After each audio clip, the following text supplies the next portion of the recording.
Welcome to Dementia Air, a content channel devoted solely to exploring topics related to dementia. Dementia Air is a production of Beyond Dementia Coalition, a not-for-profit 501c3 which seeks to reduce stigma and help all of us not only recognize but also accept, assist, and embrace people living with dementia as valued and beloved members of the community.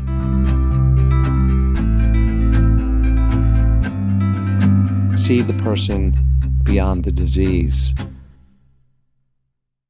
My name is Bruce Leyton, and I'm your Dementia Air podcast host. With me today is Dr. Angela Ritter. And Dr. Ritter is board certified in family medicine and was in practice with Northeast Georgia Physicians Group for 23 years. Since 2018, she has been with CARE, the Centers for Advanced Research and Education, as a sub-investigator and principal investigator. And today, thank you, Angela, we'll be talking about clinical trials with a focus on those related to dementia. And is it okay if I call you Angela? That's fine, Bruce. Good. So I guess first, how about some background? How did you find your way to the Center for Advanced Research and Education? And if you could also tell us more about the work that CARE does and some of the advances, specifically with respect to dementia research, that would be great for starters. Well, as you said, I was doing family medicine for many years, and I know that Dr. Chris Reckner in town was doing osteoporosis trials, and I had heard that he was interested in branching out to other disease processes, and the first one he was looking into was dementia. And I got word of that, and we talked, and he asked me if I would like to come on board, and I was a little hesitant, but I said, let me see what you're doing. And as soon as I saw what he was doing, I was all about it. So I came over to help him out, and we have been doing dementia trials since 2018. We also do other trials as well, as far as diabetes and weight loss and cardiovascular trials and fatty liver. So we do delve into other types of diseases, but Alzheimer's is predominantly what we like to focus on. Just out of curiosity, does research in one area inform you sometimes in other areas? Is Yes, there, it does. go It ahead. Yeah. sure Can you does. tell us? Yeah. So one of our trials we have is for a cardiovascular trial for something called lipoprotein A, and that's a blood test that's genetic, and they're looking into it as being potentially related to Alzheimer's dementia. And we also have a drug that is being used for diabetes that we are studying for Alzheimer's dementia. So sometimes it's interesting. A person may come in for one trial, and we identify a problem that may be related to something else going on with them. Yeah. And something related to that, and this might be my personal interest, but I hear everybody talking about things like Wegovy that are obviously FDA approved and generally available as possible cures for practically everything. To your mind, is that necessarily true, or does it have some truth to it? Well, we have a clinical trial going on right now. It's been going on for about 2.5 years, where we're using semaglutide, which is the generic name for Wegovy, in Alzheimer's. So we actually have patients involved in a clinical trial with that drug. It has about 2 more years on it before it's complete, and then they will look at the data and see what the results of that trial are. And hopefully we get some good information from it. Yeah, fantastic. So, question, can someone just walk in? And I ask the question because so many people I run into, I also present for the Alzheimer's Association, and I run into people that have questions about, well, they've noticed changes in memory and behavior and thinking in themselves or someone they know, and they'd like to know, is it normal aging or not? They're looking for answers. But it takes ages to get a new patient appointment with a neurologist or gerontologist, and there seem to be so many barriers for them. Can they just walk in to care, and would you help them out? Yeah, absolutely. Yes, we don't require referrals from physicians. Obviously, we will take referrals from physicians, but yeah, it's simply a matter of making a phone call. If they would like to come in and speak to the folks that are at our front desk, we'd be happy to talk with them. we would like to get them scheduled with someone that can speak with them about setting up some cognitive testing. We have certified raters here at our facility that can help evaluate. And, maybe clinical trials are not for everyone. We certainly can talk with folks if there might be a clinical trial that's available that they might qualify for. But even if they're not, we can do some basic cognitive testing and kind of help give them an idea of what they might be dealing with and which direction to go, whether or not they can see their primary or if they need to go see a specialist, that give them some direction. So how would they know if they're qualified to join a trial? You do the cognitive testing and screening, it sounds like. Right. And then are there further tests that they would take to know whether they're qualified? And can you tell us about the onboarding process for something like that if they do qualify? Sure. Well, we have a lot of different trials actually for memory. So we have some trials that are for early dementia. We have trials for people that have moderate dementia, and then we have trials for folks that just want to know if they have a biomarker like a p-tau 217. And that's a blood test that we can do that actually lets you know whether or not you're starting with the beta amyloid plaque that develops for Alzheimer's disease, and it develops 20 years before the actual disease onset. So some folks have Alzheimer's dementia in their family, and they just want to know, is this something I may be seeing in my future?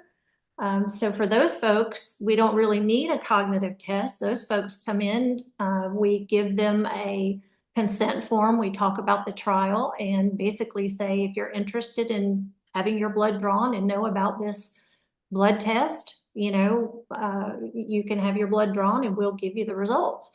Once they get the results, it is up to them whether or not they choose to be in a clinical trial, but we actually have clinical trials that can remove the beta amyloid plaque, hopefully before anybody starts to have memory issues. So that's the idea. So they're being aggressive now in trying to remove beta amyloid plaque before we actually have onset of clinical disease, which is fantastic.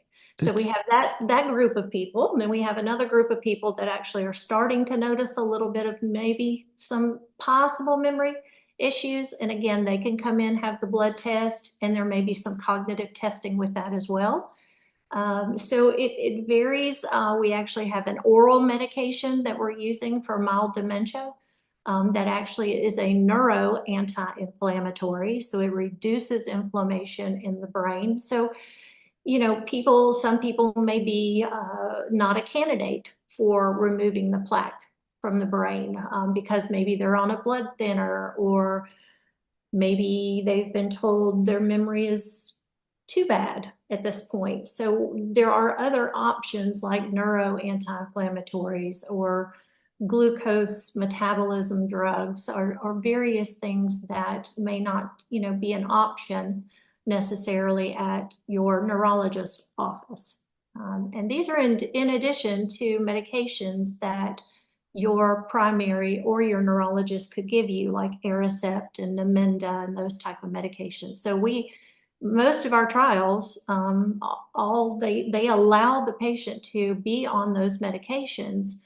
and still be in the clinical trial and try these clinical trial medications while they're still taking the medications that are already FDA approved.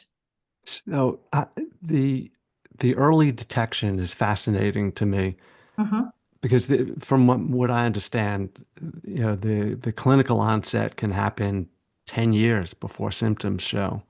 Right. So, I mean, we're talking about ages, what, 45 to 50 or Yeah. earlier Yeah. than that? Where would you cut it off in terms of somebody who might want to be tested? They have a family history. Yeah. Yeah, they say 10 to 20 years before we can start to see beta amyloid plaque. The trial that we have going on right now starts at 65 to 80 is where they will check for beta amyloid plaque, but we actually have one coming up in the next several months that will check anyone who is 50 and older Interesting. for that. Uh-huh. And are those different tests or are those just different It's qualifying? Yeah, it's just a different biomarker that a sponsor's using, but it's very, it may be p-tau 217, it may be another p-tau, but they're all very highly sensitive at picking up plaque. Very interesting.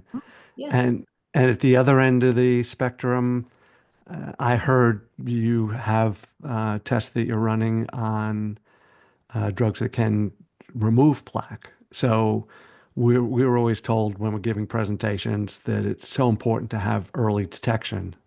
So we've talked about the detection of onset before their actual symptoms, but now let's say we've got symptoms and we're in the mild cognitive impairment stage, and maybe mild cognitive impairment to moderate. My understanding is right now any of the pharmaceuticals available, and tell me if I'm using the wrong words when I say medication or pharmaceuticals, that they only work on the earlier stages. That once you get to moderate or severe, it's not going to remove plaque. It's not going to extend life by any meaningful means. And if we were talking about Alzheimer's, which is degenerative, you need to do it early. But it sounds like Correct. there might be hope based on what you're doing in terms of clinical trials for later stages. Yes, yes, that is the hope, to have other options for people that are beyond removing plaque for any benefit clinically. So it's pretty exciting times. Before, the other idea with these biomarkers is, it's going to be easier for the physician to be able to help diagnose and not have to wait so long as a patient to know what's going on clinically. And it's going to be hopefully a lot cheaper as well to know what's going on, because these PET scans that you do of the brain, are $10,000 to $15,000 every time you do a PET scan. And before, that's kind of the only way that we've really had to diagnose Alzheimer's, was with these PET scans and the MRIs that measure the volume of the hippocampus, which is a part of the brain. It's really, we've come a long way in our ability to diagnose, and because of that, it's going to be easier. It's not going to be as frustrating as my hope of waiting for 6 to 9 months to see a specialist. So it's really exciting times, not just in the treatment, but in the diagnostic phases too. And sometime in the future, there'll be gene splicing as well, right? Yeah, Depending on where it's that goes.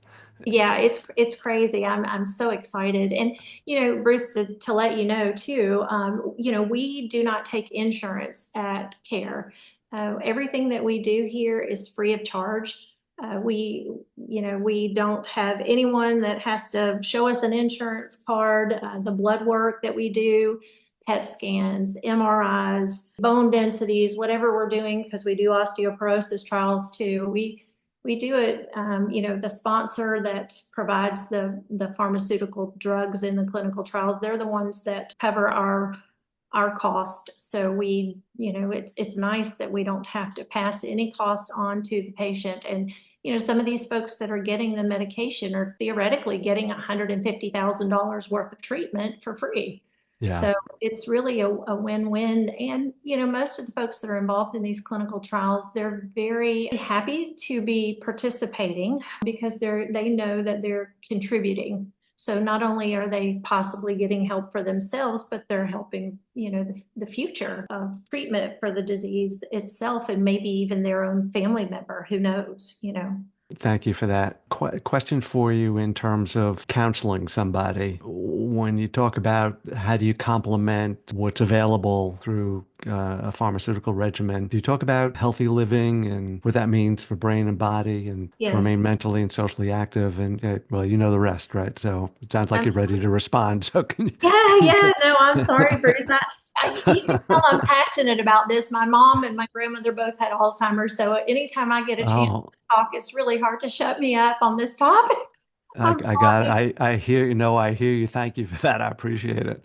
We're all connected, it seems like, in some way to this disease. So, Yes, yes, very much wow. so. Plus, patients that I've seen in the past of not being able to really help, other than here's a pill that will maybe help slow it down a minute amount, but not really. It's been tough in the past, but yes, we do. We offer counseling from a couple of different angles. One would be, if the person does come back, p-tau positive, or they have their ApoE in their blood checked and they come back a 4/4 or a 3/4, or something that may indicate genetically that either they have the disease with the p-tau 217, or that they're increased risk because of their ApoE status.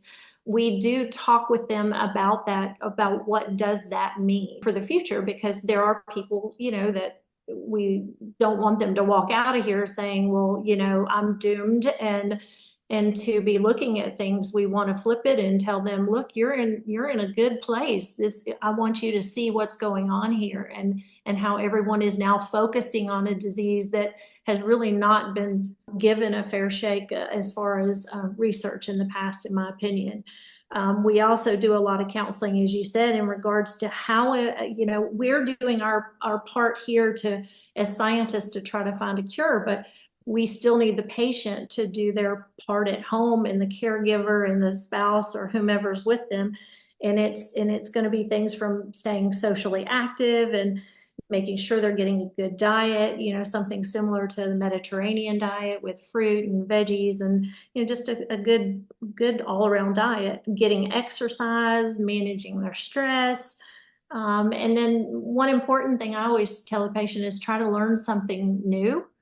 And be it a foreign language, a musical instrument, a computer program, something where you're having to use a part of your brain that you ordinarily wouldn't use. And, working puzzles, all of that is good. And the other two things I kind of focus on is I tell folks not to always rely on GPS. Mm. If you're going to church, for example, or your grocery store, maybe take a different way home. Try to get home a different way, because we all, I think, sort of get in autopilot and we don't think about going a different way. And it's okay to get lost. We do have the GPS as backup, but you want to make your brain work. And I think sometimes we just rely on automatic things so much that we just don't force ourselves to have our brain work. Yeah, And then lastly, get your hearing checked. That would be my other thought is, hmm decreased hearing is associated with memory loss, and just get your hearing evaluated and make sure that you're not in need of hearing aids. That's And important. make sure you're using your CPAP also, right? CPAP, yes, and controlling chronic diseases like sleep apnea and your heart disease and your diabetes, because Yeah. if you're not managing chronic conditions, that actually can worsen the dementia as well. So it sounds like in everything you're doing, I heard reference to caregiver. So it sounds like you're looking for their participation and cooperation as well. Caregiver, care partner, maybe a loved one, Yes. spouse or otherwise. Yeah. Yes, and a lot Uh, of the trials that we have, not only do they do cognitive testing with patients, but they ask opinions of the caregiver as well, because we, need to know what's happening with the patient, not just from the patient's point of view, but what does the caregiver see? And it allows us to track what is truly going on with the patient from the caregiver standpoint, so that the sponsor can also see, is the patient improving? Is the patient not improving? So it also gives us another way to look at how the patient's doing. the work that we're doing is very much focused on bridging that preparedness gap between what happens with a diagnosis and then what happens in terms of navigating the caregiver path, right? Right. With a partner or a loved one that has dementia. Now you are the caregiver. Right. That's right. And a lot of the times denial leads up to that, at least in our world and what we experience, and stigma, right? So it sounds Yes. like I mean, from what I'm hearing, there's hope. First of all, early detection Right. and before clinical onset, knowing what you can do to possibly help. And then later on, hopefully sometime in the future, we're able to remediate this disease to some extent, and it's not a degenerative disease that ends up where we know it ends up today, ultimately. That there is hope. There's a lot of things in the future. There are tons of trials going on, and I think we're just going to be seeing this booming in the next 5 years, and I'm hoping in my lifetime we find a cure. Yep. We say we're facing a dementia tsunami, and it's coming. The ripples are there. It's certainly more and more prevalent, and we need to be prepared for it. So thank you for that. And I say that you hear me hesitating every once in a while because I'm 73 years old, and my mom passed from dementia. She had comorbidities, but it's always on my mind, right? What does Sure. that mean? What does that mean for me? So Hmm. thank you for answering those questions. I appreciate it. Sure. Come on So in. We'll help you out. We'll get you some information anyway, right? I appreciate it. No, you're going to see me. I've seen your facility, and it's wonderful the work that you're doing. So thank you for that, and thank you for the invitation. Thank you today for being here, and hope to speak to you soon. Yeah, Appreciate it. you're welcome. Thank you.